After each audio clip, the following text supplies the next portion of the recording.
Let's turn now to former CIA Director John Brennan, who is an MSNBC senior national security and intelligence analyst, and Kimberly St. Julian Varnon, historian and PhD student at the University of Pennsylvania Department of History. Mr. Brennan, I want to start with you first, because everything about this, as I think about it, it is literally the inverse of the Iraq War.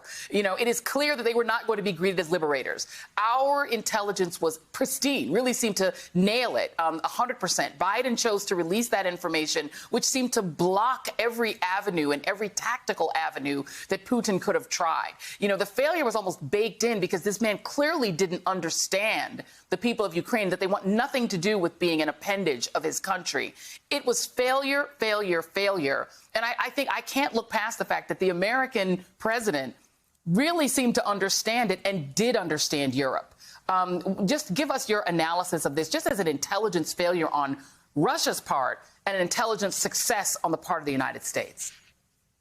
Well, as you mentioned, Joy, Putin badly underestimated the will of the Ukrainian people to resist, as well as the capabilities to resist this Russian war machine that's moving in.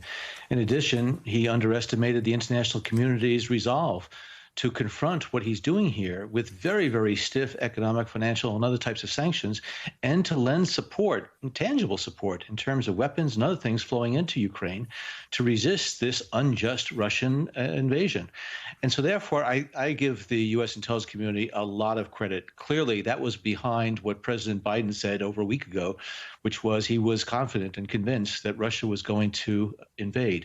And so therefore, I think it reflects that Putin has had a very distorted prism of Ukraine as well as of the world as a result of his increasing isolation, brought on by not just COVID, but also his increasing imperiousness as far as this Masonic complex that he has. He believes that he is invincible. But I must say, as I look at what's happening now in Ukraine, there is no exit ramp for Putin. I think he realizes that he has now gotten himself into a debacle. And so the big question in my mind is whether or not the Russian military and Russian hierarchy are going to stand behind what is clearly Putin's war. Very quick to stay with you for a second, John Brennan, because the thing is, if Putin escalates and just unleashes absolute violent hell on Ukraine, it makes it even more impossible to hold that country. Everyone there will despise him. The resistance will be endless. You know, the insurgency will be endless. And these are people that have access to outside information. They can get their perils out to the world. They have almost unanimous global support. It seems that getting in deeper and making his troops essentially kill potential family members and cousins, that seems insane, to be honest. Is that even possible that he's lost his tether enough to try it? Well, I think now for him it's a question of survival.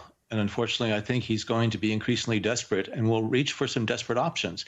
And again, the big question in my mind is whether or not other Russians are going to allow him to control their fate and to destroy Ukraine and to to bring down this tremendous tragedy upon the Ukrainian people. And so therefore, I am very worried right now because I think, as was said earlier, we're really in uncharted waters. And Putin sees that the corners are closing in on him, both internationally, inside of Ukraine as well, but also I think the political recriminations at home in Moscow are going to start to increasingly put pressure upon him. Let me go to you, Kimberly St. Julian Varnon. The situation in the world is the pressure is on all Western nations to stand vigorously behind the Ukrainians. You saw some of that tension play out in Great Britain today when a Ukrainian-based journalist really confronted Boris Johnson. But there's also these potentials for fractures. That this is one thing Putin is good at, is trying to dig into the fractures, particularly racial fractures around the world.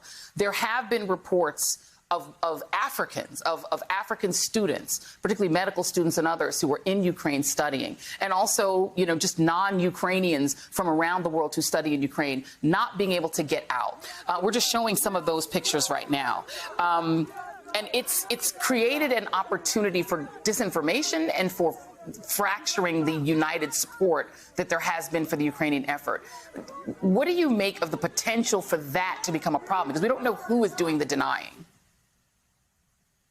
I think it's a really good point, and we're already starting to see the fracturing across social media where people are saying Ukraine is racist, so why are we supporting them? Or Ukraine is a white country, this is a white problem. And that fundamentally misunderstands Ukrainian history and the ethnographic makeup of Ukraine. Ukraine has Afro-Ukrainians, and these African students are residents of Ukraine. They're Indian residents of Ukraine, Roma residents. Ukraine is a multicultural, multi-ethnic country, and we have to keep that at the forefront. And yes, these videos that we're seeing at the border are horrifying, but we should also focus on the fact that there are a lot of people on the ground helping. A lot of people, including myself, are marshaling our connections on the ground to help these students get through and to get to safety. And many of them are getting through and getting to safety.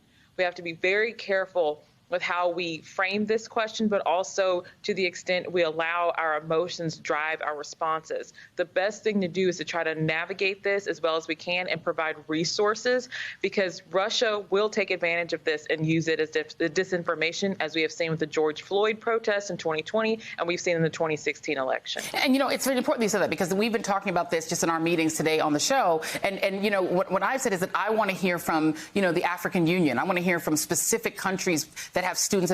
And folks out there, listen to official information that's coming from these nations, not to somebody with lots of numbers after their title on Twitter, because that's not the best source of information. Just for your understanding of just sort of the way that this has played out.